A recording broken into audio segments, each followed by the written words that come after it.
अस्सलाम वालेकुम दोस्तों, मेरा नाम है अली हमेशा की तरह मौजूद है दाऊद और आप देख रहे हैं जी इस वक्त क्रिकेट लवर अली शो। दोस्तों देखना बनता है दोस्तों, आप लोग से बात करने जा रहे हैं। बात करेंगे जी आज आपके साथ कि पाकिस्तान का जो वर्ल्ड कप का स्क्वाड है उसके हवाले से कुछ अपडेट्स आ रही हैं।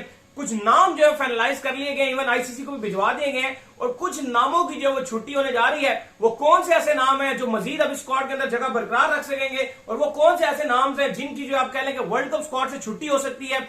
कंप्लीट डिटेल से बात करेंगे आपके साथ इसी वीडियो में। तो अगर आप हमारे चैनल पर पहली बार आए हैं, चैनल को लाजमी सब्सक्राइब करो, साथ में पहले ना भूलिएगा। तो बात का आगाज करते हैं नंबर वन खबर के साथ जो हमारे पास आ रही है। तो सब जो नंबर वन खबर आ रही है हमारे पास वो यही आ रही है कि पाकिस्तान ने अपना जो है वर्ल्ड कप का स्क्वाड फाइनलाइज कर लिया है और लगभग जो है वो आप कह लें कि इंटरनेशनल क्रिकेट काउंसिल आईसीसी को भी भिजवा दी है।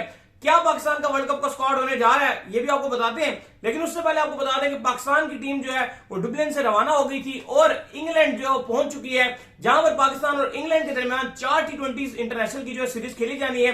बड़ी टफ सीरीज है, आप कह लें कि रियल मुकाबला है। इवन आपके चेयरमैन जो मोहसिन नकवी है उन्होंने तो ये भी बोल दिया है कि भाई आपकी जो है क्या कहते हैं टीम, पाकिस्तान की टीम जो आयरलैंड को हराने के बाद उन्होंने कहा कि दुनिया की नंबर 1 टीम है हमारी, क्योंकि हमने आयरलैंड से सीरीज जो है वो जीत ली है। लेकिन रियल टेस्ट पाकिस्तान को वाकई आप जो है नंबर 1 कह सकते हैं अगर पाकिस्तान इंग्लैंड के होम पर T20 सीरीज हराकर आ जाता है, क्योंकि इंग्लैंड इस वक्त दुनिया की वाहिद ऐसी टीम है T20 में जो कि बिल्कुल ना आओ देखती है ना पाओ देखती है, बस मारती है और जबरदस्त किस्म की आप कह लें कि अटैकिंग क्रिकेट खेलती है। तो दाऊद साहब टीम पहुंच गई है इंग्लैंड। देखें, आज पाकिस्तान टीम कल डबलिन से रवाना हो गई थी और करीब ही है हेडिंगले लीड्स। तो कल पाकिस्तान टीम आयरलैंड डबलिन से जो है वो हेडिंगले लीड्स पहुंच गई थी। 22 मई को पाकिस्तान और इंग्लैंड का पहला T20 मैच खेला जाएगा।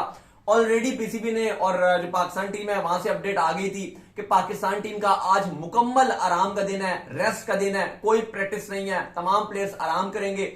कल यानी कि जुमे से पाकिस्तान टीम हेडिंगले लीड्स में प्रैक्टिस का बाकायदा तौर पर इस सीरीज का आगाज कर देगी। कल ही हमने आपको बताया था कि यह पाकिस्तान जो इंग्लैंड की ये 4 T20 हैं अभी इसलिए भी इंपॉर्टेंट इख्तियार कर गए हैं क्योंकि अब जो आपका वर्ल्ड कप है उससे पहले आपको वार्म अप मैचेस खेलने को नहीं मिलेंगे। तो ये पाकिस्तान के कहीं ना कहीं अब वार्म अप मैचेस ही हैं। तो पाकिस्तान के लिए ये जो इंग्लैंड के 4 T20 हैं जो 22 तारीख से शुरू हो रहे हैं, ऑलमोस्ट ये वार्म अप मैचेस की हैसियत इख्तियार कर गए हैं, क्योंकि पाकिस्तान और इंग्लैंड दोनों ही जब यूएस से पहुंचेंगे वर्ल्ड कप की कैंपेन के लिए तो याद रखा जाए कि वर्ल्ड कप का ऑलरेडी आगाज हो चुका होगा। तो ये ही बहुत इंपॉर्टेंट सीरीज है पाकिस्तान के लिए। और ऑलरेडी जो इस सीरीज का स्क्वाड है वो इंग्लैंड का सेम स्क्वाड ही अनाउंस किया गया। लेकिन खबरें अली साहब ये आ रही हैं कि जो सिलेक्शन कमेटी है उन्होंने 15 नाम आईसीसी को भिजवा दिया। वाहिद पाकिस्तान की टीम इस टाइम 20 टीमों में एक टीम ऐसी है जिसने अभी तक नहीं बताया कि हमारे वर्ल्ड कप का स्क्वाड क्या होगा। बाकी 19 टीमों ने बता दिया। इवन आपने जब पाकिस्तान और न्यूजीलैंड की जो सीरीज खेली थी, आपने उस सीरीज को क्या किया था? At the end of the day आपने उस सीरीज को बराबर किया था। आपको उसी में पता चल जाना चाहिए था कि आपका स्क्वाड क्या होगा। आप बेसिकली कुछ चीजें इस तरह की बीच में कर रहे थे जिसमें आप जो है जैसे एक हसन अली की स्पेस आप जबरदस्ती बनाकर लाए, लेकिन अभी खबरें आ रही शायद वर्ल्ड कप स्क्वाड में ना जाए। एक आप ओपनिंग को लेकर असल मायनों में परेशान थे, जो आपके बाबर आजम थे। रियल स्टोरी ये है कि वो ओपनिंग को लेकर साइम यूब की वजह से बड़े परेशान थे और उनको ये लग रहा था कि साइम यूब जो है शायद इनको जो है वो जगह ना बन। अच्छा, अब खबरें ये हैं कि आईसीसी को ऑलमोस्ट इन्होंने 15 नाम जो है वो लगभग भिजवा दिए हैं और कहा जा रहा है कि 24 मई तक पाकिस्तान टीम अपने स्क्वाड में जरूर तब्दीली कर सकती है। और बताया भी गया है कि भाई 22 या 24 मई को पाकिस्तान टीम अपना स्क्वाड भी अनाउंस कर देगी। 23 तारीख को पॉसिबल है कि अनाउंस करेगी। लेकिन अली साहब जो खबरें आ रही हैं, जो 15 रुकनी स्क्वाड है इसमें से आपका भी 18 रुकनी स्क्वाड है जो आयरलैंड और इंग्लैंड का दौरे पे है। इसमें से ही 15 स्क्वाड चुनना है। कोई बाहर से तो कोई भी चूज नहीं किया जा रहा, क्योंकि लोग काफी बात करते हैं कि आमिर जमाल का क्या होगा, ये वो होगा, तो वो तो नहीं आ रहे। यही 18 रुकनी स्क्वाड है जिसमें से 15 चूज किए जा रहे हैं। खबर यह आ रही है कि हसन अली को बाकायदा तौर पर सिलेक्शन कमेटी ने फैसला कर लिया है। इवन बाबर में बड़ी तनकीद भी की गई थी कि हसन अली को आखिरी मैच खिलाया गया, तो बाबर ने उसका जवाब भी दिया। उन्होंने कहा जी कि मिडिल ओवर्स में हमें मसला आ रहा था, नसीम की फॉर्म नहीं चल रही थी, तो हमने सोचा कि हसन अली से जो वो बीच में टीम में डालिए जाए, क्योंकि वो मिडिल ओवर्स बड़े अच्छे करवाते हैं। तो खैर, लेकिन मिडिल ओवर्स क्या वो आप शुरू के ओवर करवा रहे थे बिल्कुल मिडिल में, तो आपने उस ओवर भी उस तरह से नहीं करवाया। लेकिन बहरहाल बहुत ही उनको मार पड़ी थी। हसन अली कहीं भी वो अच्छी बॉलिंग नहीं कर रहे थे। लेकिन अली साहब हसन अली वर्ल्ड कप के स्क्वाड में नहीं होंगे, ये फैसला कर लिया गया, हतमी फैसला कर लिया गया। इरफान खान न्याजी, उनके हवाले से भी फैसला हो गया कि इरफान खान न्याजी वो भी वर्ल्ड कप के स्क्वाड में नहीं होंगे। वजह यह है कि इरफान खान न्याजी को इसलिए भी रखा गया था और सोच रहे थे कि अगर आजम खान की फॉर्म नहीं होती तो आजम खान की जगह जो रिप्लेस करेंगे वो आपके इरफान खान न्याजी होंगे। पीएसएल में भी ठीक ठाक परफॉर्मेंस थी, लेकिन अभी इंटरनेशनली उस तरह से भी डिलीवर नहीं कर सके, मौके भी उस तरह से नहीं मिले।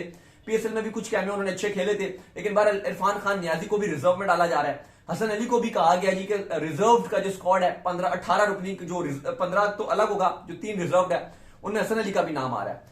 तीसरा जो नाम आ रहा है वो बड़ा ही कंफ्यूजन का शिकार आया हुआ है, क्योंकि जो चीजें चल रही हैं, क्योंकि इस पर अभी भी जो अपडेट आ रही है वो ये आ रही है कि थोड़ा सा रुकावट आ रही है सिलेक्शन कमेटी और जो टीम मैनेजमेंट है।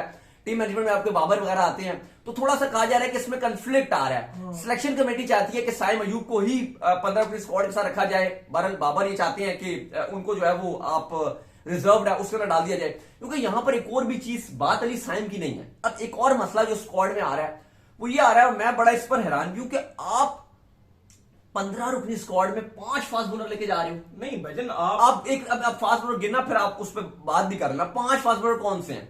आमिर, शाहीन शाह अफरीदी, नसीम शाह, हारिस रऊफ, ये तो पहले इन्होंने 4 सेलेक्ट किए हुए हैं। अब अब्बास अफरीदी है ना, उन्होंने एक्स्ट्रा ऑर्डिनरी तो बॉलिंग नहीं की, लेकिन बुरी भी नहीं की, बेहतर ही बॉलिंग की, ऐसा को मार पड़ेगी। असल में क्या चीज को लैग कर रहे हैं, अभी भी आप ये चीज नहीं समझ रहे हैं। जो बेसिकली मेरा कहने का मकसद है ना, वो ये है कि आप एक ये जो आपने अब्बास अफरीदी का नाम लिया ना, सारे जितने भी आपने बॉलर्स के नाम लिए हैं सिवाय शाहीन ने, वो जो लास्ट ओवर किया, वो आखिरी मैच में जो बॉलिंग की सब ही नॉर्मल बॉलिंग कर रहे थे। अगर सारे ही नॉर्मल बॉलिंग कर रहे हैं ना, तो भाईजान आप किसी भी एक फास्ट बॉलर को बाहर करके आप आमिर जमाल को स्क्वाड के अंदर इंटर लाएं, ताकि आपको आपकी डेप्थ और मजबूत हो जाए। आप जो बैटिंग करते रहते हैं, आपके लिए हुक्म का इक्का साबित हो जाएगा आमिर जमाल, जो ओवर भी 2 कर देगा, आपके लिए बैटिंग भी करके दे देगा। आपकी मुश्किल कंडीशन में इफ्तिखार के साथ देने वाला एक बैट्समैन आपको और मिल जाएगा जो कि तेज खेल लेगा। लेकिन बात वही है कि आपके दिमाग में वही फंसे हुए हैं, वो जो आपके क्या कहते हैं, नहीं ये इस्लामाबाद यूनाइटेड से जो खेलते हैं सलमान अली आगा, आपके दिमाग में सलमान अली आगा ज्यादा फंसे हुए हैं एज कंपेयर आमिर जमाल के। आप किसी न किसी वे में अपना रास्ता बना रहे हैं कि आप उनको जो है वो लेकर, इवन खबरें भी जो है यहां पर ये आ रही हैं कि साइम अयूब शायद जो है पाकिस्तान के स्क्वाड से ड्रॉप कर दिए जाएं और उनकी जगह पर जो स्क्वाड के अंदर जो खिलाड़ी इंटर कर सकते हैं उनका जो नाम है वो आगा सलमान का नाम आ रहा है कि भाईजान पाकिस्तान में जो ओपनिंग दोबारा से जो है बाबर रिजवान ही कर ले और पीछे मिडिल ऑर्डर के अंदर जो है वो आगा सलमान को सेट कर लिया जाए। मानते हैं कि आगा सलमान की जिन नंबरों के ऊपर रिक्वायरमेंट थी उसमें उन्होंने पीएसएल में बेहतर परफॉर्म किया, लेकिन अगर आप बात करें तो इंटरनेशनली आगा सलमान का और आमिर जमाल का थोड़ा सा देखें आप, मुझे लगता है कि आमिर जमाल ज्यादा अच्छा परफॉर्म करेगा। नहीं, आमिर जमाल का मुझे लगता है कि आमिर जमाल का सलमान अली आगा से मुकाबला नहीं होना चाहिए। आमिर जमाल को, क्योंकि देखो अब ये जो जिस तरह तो उन्हीं की दे रही है ना। नहीं, मैं जो आमिर जमाल को देख रहा हूं, आप 5 फास्ट बॉलर आपने रखे हैं। अगर आप बाकी टीमों की भी बात करो, इतने आप ऑस्ट्रेलिया में खेलने जा रहे हो वर्ल्ड कप, वही बात है। 5 फास्ट बॉलर, क्या आप अपनी 11 में कैरेबियन में 4 फास्ट बॉलर खिलाओगे? कैरेबियन में फर्क ही वो बंदा डालेगा जिसकी थोड़ा सा स्लो स्पिनर होगा, slow spinner, like Salman Imad Wasim जैसे स्पीड को रोकते हैं, वो न्यूजीलैंड वाले एक बॉलर है, वो जैसे सेटनर जो वो स्पीड को जिस तरह कंट्रोल करते हैं, इस तरह के जो बॉलर्स है वो आप देखिएगा कि वेस्ट इंडीज को बहुत इंपैक्ट डालेगा, वो बहुत इंपैक्ट डालेगा। नहीं, अब देखो, अब बात यह नहीं कि आप 5 फास्ट बॉलर के साथ कैरेबियन में वर्ल्ड कप खेलने के लिए, देखो आप शायद अब्बास आफरीदी भी इतना बुरा नहीं है, लेकिन बात यह कि आपको वर्ल्ड कप में 15 स्क्वाड में अपना कॉम्बिनेशन देखना होता है। अगर आप हारिस रऊफ को प्रायोरिटी दे रहे हो, ठीक है, वो आपको लगता है कि एक्सप्रेस बॉलर है, आप हारिस रऊफ को ऊपर रख रहे हो। इवन मेरा मानना है क्योंकि 11 में जगह नहीं बनती हारिस रऊफ की, लेकिन फिर भी अगर आपको लग रहा है आप कहीं ना कहीं उनको खिला सकते हो, चौथा फास्ट बॉलर आपका हारिस रऊफ ही है, 4th आपने हारिस रऊफ रख दिया, लेकिन फिर उसके बाद अब आप 5वां बॉलर तो नहीं रख सकते ना फास्ट बॉलर, ये बस हो गया। अब ठीक है, अब्बास आफरीदी बुरे नहीं है, लेकिन अभी शायद से क्योंकि आमिर भी आ गए, नसीम भी है, शाहीन भी, हारिस रऊफ भी है, तो अब्बास आफरीदी की स्क्वाड में जगह नहीं बनेगी। आप उनको बाद में मौका दे सकते हो, अगली सीरीज में या अगले वर्ल्ड कप के लिए आप उनको तैयार कर सकते हो। अभी आपको उनको रिजर्व में डालना पड़ेगा, क्योंकि ये बात ही नहीं कि अब्बास आफरीदी बुरे हैं, बात यह कि आप 5 फास्ट बॉलर के साथ कैसे जा सकते हो वर्ल्ड कप में। एक बात है, अगर आप बाबर ये चाह रहे हैं कि साइम अयूब को ठीक है जी आप रिजर्व में डाल दें और अब्बास आफरीदी को रख लें स्क्वाड में, लेकिन मेरी समझ में बात नहीं आ रही कि आप 5 फास्ट बॉलर कैसे जा रहे हो यार, या फिर 4 के साथ जाओ मैक्सिमम, कोई भी 4 रख लो। अगर आप रख लो बॉलर्स, जैसे आपने पहले ही बात की कि सारे एवरेज ही बॉलिंग कर रहे हैं जितने फास्ट बॉलर हैं आपके, लेकिन आप 4 रखो, उनकी जगह आप कॉम्बिनेशन नहीं खराब कर सकते लिए अपना, इसकी वजह से आपका सारा कॉम्बिनेशन खराब हो जाएगा। बहरहाल जो खबरें तो ये आ रही हैं कि जो टीम मैनेजमेंट है वो साइम अयूब से बिल्कुल नाखुश है और वो ये चाहते हैं कि बाबर और रिजवान दोबारा से ही ओपनिंग करें, जिसकी वजह से साइम अयूब को रिजर्व में डाला जाएगा और सलमान अली आगा उनके साथ एंट्री कर लेंगे और अब्बास आफरीदी के साथ 5 के साथ जाया जा सकता है 5 फास्ट बॉलर। दूसरा ऑप्शन में ये गौर किया जा रहा है कि साइम को भी रख लिया जाए, सलमान अली आगा को भी रख लिया जाए और एक जो फास्ट बॉलर है आपका अब्बास आफरीदी उसको बाहर कर दिया जाए। तो पाकिस्तान का जो स्क्वाड बनेगा वो कुछ इस तरह से बन रहा है कि आपके कप्तान बाबर आजम, इब्रार अहमद, आजम खान, फखर जमान, हारिस रऊफ, इफ्तिखार अहमद, इमाद वसीम, मोहम्मद आमिर, मोहम्मद रिजवान, नसीम शाह, सलमान अली आगा, शादाब खान, शाहीन शाह अफरीदी, उस्मान खान। और अब ये जो एक स्लॉट है, अब या तो इसमें आप कह लो कि आपकी जो साइम अयूब इसमें तो आ ही जाएंगे, लेकिन साथ आपके अब्बास आफरीदी को आप ड्रॉप करोगे एक, दूसरा आप हसन अली को कंफर्म ड्रॉप करने जा रहे हो, इरफान खान नियाजी को। ये 3 आपके खिलाड़ी वर्ल्ड कप के स्क्वाड से ड्रॉप हो रहे हैं। जो आप कह लो 2 कंफर्म अभी, क्योंकि 72वीं फैसला नहीं किया गया है जो आपके अब्बास आफरीदी वाला है कि वो होंगे या साइम अयूब, इन 2 में से किसी एक को बाहर किया जाएगा। इवन खबरें तो यहां तक आ रही हैं कि सलमान अली आगा को ही रखने जा रहे हैं, क्योंकि मिडिल ओवर्स में इनको लगता है कि ओवर्स भी डाल के देंगे और बैटिंग में भी इनको कहीं भी किसी भी नंबर पे खिलाया जा सकता है। इफ्तिखार और आपके जो आजम खान है उनका बैकअप, इफ्तिखार और आजम खान के बैकअप के तौर पे सलमान अली आगा को रखा जा रहा है 15 अपने स्क्वाड में। तो जो आपके अब जो मेनली जो आपके 3 खिलाड़ी, अगर 2 खिलाड़ी तो आप कह लो कि ये ड्रॉप कंफर्म्ड है आपके, एक आपका हसन अली और एक आपका इरफान खान नियाजी। अब तीसरा जो आपका ऑप्शन है, अब वो इन्होंने इसमें ये रखा हुआ है कि जैसे अब आपको बताया कि अब साइम अयूब या फिर अब इनको ये डिसाइड करना है कि आया हमें एक एक्स्ट्रा बैटर रखना है या फिर हमें अपने साथ जो एक्स्ट्रा बॉलर रखना है। मेरा मानना है कि 4 फास्ट बॉलर आपके पास इनफ है, आगे आपने स्पिनर को खिलाना है, क्योंकि अब देखो इमाद वसीम भी अच्छी बॉलिंग करते रहे पूरे आयरलैंड में, आप उनको खिलाओगे, ऑलमोस्ट आपकी फर्स्ट चॉइस में होंगे। इब्रार भी कैरेबियन कंडीशन में बहुत यूजफुल साबित होंगे, आप उनको भी खिलाओगे। शादाब को भी आप उनके साथ जाओगे, आपको बैटिंग और फील्डिंग मैच देते हैं, लेकिन ठीक है बॉलिंग में उनका मसला है, लेकिन मे भी जो आपकी कैरेबियन की कंडीशन है वहां पे शादाब की बॉलिंग इतनी बुरी शायद ना करें, और चलो कहीं ना कहीं वो शायद आप उनको मैच में आते जाते वो रहेंगे, तो उस लिहाज से आप शादाब को भी रख लो।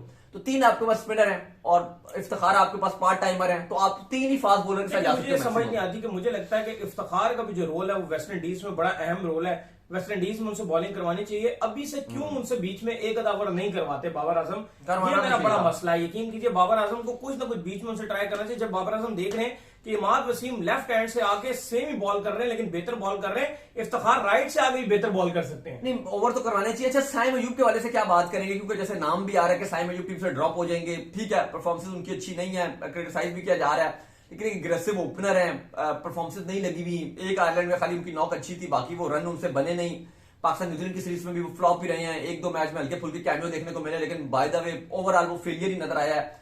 टीम भी उनसे नाखुश नजर आ रही है, फैंस भी उनसे नाखुश नजर आ रहे हैं, लेकिन यंग है, टैलेंटेड है, मुझे लगता है प्रॉस्पेक्ट तो है। मुझे लगता है कि इंग्लैंड में उनको पूरा चांस दे देना चाहिए, आखिरी चांस उनको देना चाहिए इंग्लैंड सीरीज में। वैसे भी आपने थोड़ा लेट जो है स्क्वाड अनाउंस करना है, लेकिन मुझे लगता है कि इतना तो वो डिजर्व करते हैं कि स्क्वाड के साथ रहने चाहिए, स्क्वाड के अंदर होने चाहिए। पाए आप बेशक आप फखर जमान से ओपनिंग करवा लें, लेकिन बाबर रिजवान अगर दोबारा ओपनिंग करेंगे, फखर तो नहीं आएंगे, बाबर रिजवान ओपनिंग फिर वही आएंगे। फिर बात वही है कि वो कुछ मैचों में बहुत अच्छा कर जाएंगे और कुछ मैचों में आपको नॉर्मली देखने को मिलेगा। 150 वाले जो मैच है ना, जिसे 150 चेस करने वाले, वैसे वेस्ट इंडीज में पिछले दिनों तो लो स्कोरिंग मैचेस हो रहे थे, पिछले दिनों की लेकिन बात कर रहे हैं, इंग्लैंड की सीरीज हुई थी उसमें 250 रन हुए थे, उसमें 250 चेस भी होने के लिए आया था, बिल्कुल करीब करीब रन आ गया था। लेकिन तो जो मुझे इंडिया लगता है की कि साइम यूब को इंग्लैंड में चांस एक देना चाहिए। जो इंडिया और इंग्लैंड की जो इंडिया और वेस्ट इंडीज की जो सीरीज थी, इंडिया टूर और वेस्ट इंडीज था, वो आप देखोगे तो लो स्कोरिंग मैच था, बिल्कुल ऐसा ही, वो लो स्कोरिंग सीरीज थी। लेकिन जो England tour of West Indies था, वो आप देखोगे तो बहुत हाई स्कोरिंग सीरीज थी। तो अभी देखना पड़ेगा कि इस बार कैरेबियन में आपको कैसे पिचेस मिलती हैं। लेकिन मुझे ऐसा लग रहा है कि जो कैरेबियन के कुछ 2-3 वेन्यूज आपके, क्योंकि 6 वेन्यूज पे वेस्ट इंडीज के मैचेस है, ग्याना भी है, बारबेडॉस भी है, ट्रिनिडाद एंड टोबैगो भी है, आपके ये सारे आपके ऑलमोस्ट 6 वेन्यूज हैं। तो इसमें से अगर आप देखोगे तो 3 ऐसे वेन्यू आप कहोगे कि जहां आपको शायद आपको बड़ी हाई स्कोरिंग पिचेस मिलेगी, जहां पे आपको 200-200 रन बनेगा भी, चेस भी हो सकता है। लेकिन वही अगर आप देखोगे तो 2 से 3 आपको वेन्यू ऐसे भी नजर आएंगे कैरेबियन में जो आपको स्लो नजर आएंगे। यहाँ पे अगर आपने 150 भी बोर्ड पे लगाया ना, और स्पेशली मुझे लगता है कि जो थोड़ा सा कुछ वेन्यूज में अगर आप लेटर स्टेजेस पे जाओगे जहां विकेट ज्यादा आपको स्लो नजर आती है, क्योंकि मैच होते जाएंगे, पिचेस यूज्ड होंगी, तो वहां पे आपको थोड़ा सा स्लोअर साइड पे नजर आएगा, और जिन टीम के पास स्पिनर ज्यादा है वो आपको ज्यादा अच्छी पोजीशन पे नजर आएंगे।